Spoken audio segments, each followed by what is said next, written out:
Hello everyone. Thanks for taking the time to come and hear about the work that we've done at City of Edmonton to prepare for NG 911. My name is Brandon Mall. I'm the manager of our Enterprise Geospatial Information program here at City of Edmonton. And today I'm going to discuss some of the challenges we've had and the things we've done so far. I'll be discussing a mix of some bureaucratic tasks, some analysis tasks, and technical tasks that we've completed or are in progress. So to begin, I want to acknowledge that NG 911 readiness is really a multidisciplinary and highly complex journey. It involves physical network equipment and cabling, IP call handling technology, dispatch, software modernization, GIS integration, and much, much more. While my presentation today does focus on the, of course, on the GIS aspects of NG 911, there are teams behind the scenes working on all these other aspects. So it's not going to be easy, and it is going to take some time. Small organizations will probably be faced with financial and resourcing challenges doing this work, but far less bureaucratic uncertainty. Perhaps the CAO sits down the hall. Well, large organizations will have the resources, but struggle more with mandate clarity, roles and responsibilities, identifying processes, getting the right people in the room, and navigating the organization. Medium-sized organizations may have the worst of both worlds, so sorry about that. So here are some of our biggest challenges that I've felt we've had. You'll note none of them are really technical things. GIS data standards, system integrations, those things are easy, they're predictable, they're just work. Relationships and business processes are the hard thing here. As with everyone, I'm sure getting clarity on exactly what we need to do and when we need to do it, need to do it by, is probably the largest challenge. Within our organization, it was unclear who was responsible for what, and maybe most importantly, why. Where is that mandate coming from? During our 2023 budget hearings, for example, one of our councillors asked the question, why does the city need to do this? This looks like a telecom responsibility based on what I see on the CRTC website. And it's a good point, because it kind of isn't clear how that trickles down to municipalities. There's common sense there, but what's the real legal mandate? So this slide applies to Alberta only, but I wanted to share it because it may help some of you who are struggling with this. So the CRTC has no jurisdiction whatsoever over municipalities or any other form of local government. They have jurisdiction over telecoms through regulatory policy. The connection here is your NG 911 servicing agreement that every LGA, local government authority, will enter into with your incumbent local exchange carrier. In that process, you're going to designate the data aggregator if it is not your ILEC. In Alberta, TELUS is the ILEC and the top-level data aggregator. So this agreement really, for us, was the glue between our provincial legislation and the CRTC telecom regulations. Further, recently in Alberta, there was also a ministerial order that requires municipalities to enter into this agreement, just in case any municipalities had other plans.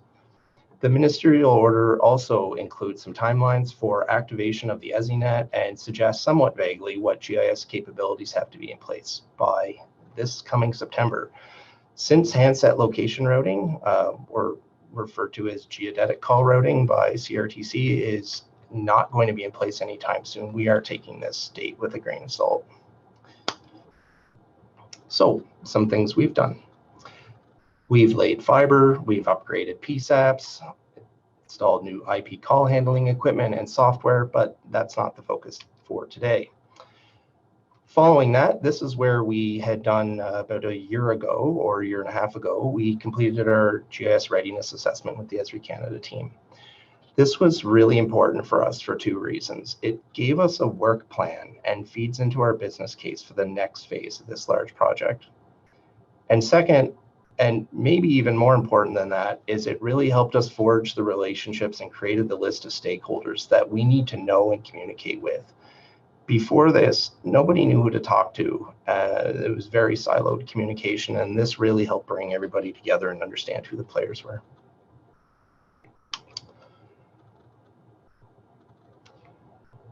So other things we've done, we entered into our service agreement. So we identified our contact at TELUS. This was really a big one. And we worked through that agreement, went through our legal, got everything sorted out, and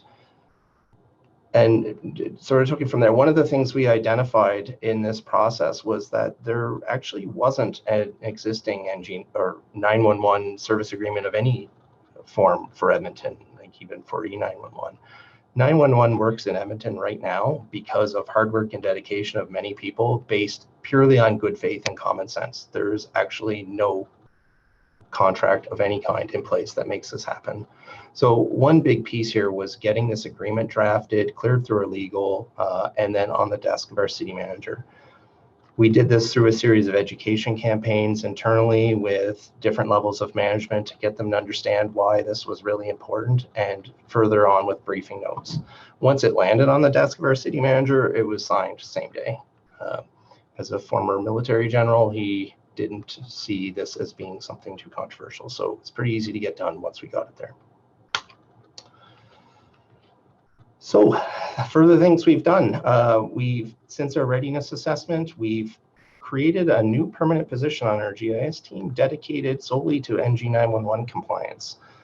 Title is Senior GIS Data Analyst, NG911 Compliance.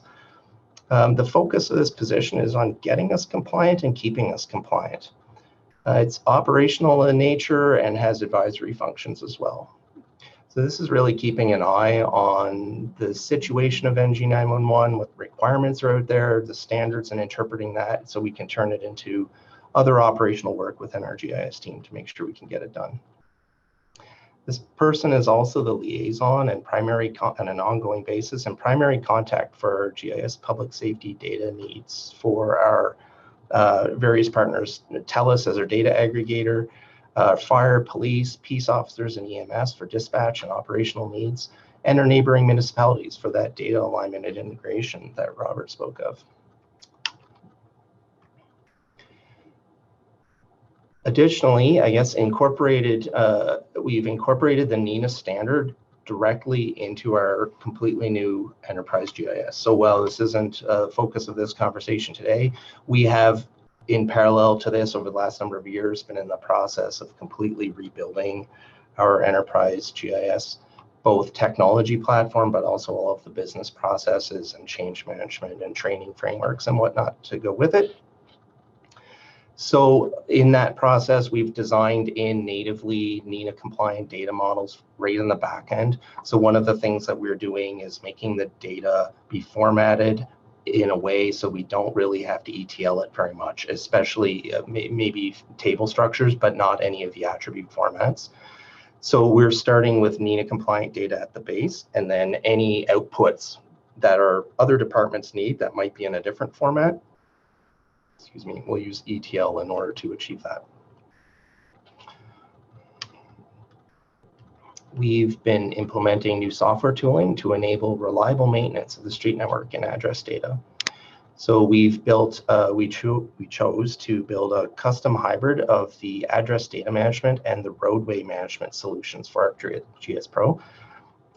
We're using editing in ArcGIS Pro via ArcGIS Enterprise Feature Services, branch versioning with full history and time-aware data warehousing, using attribute rules for constraints, calculations, and validations of our data to ensure data quality, and we're using Data Reviewer for that as well.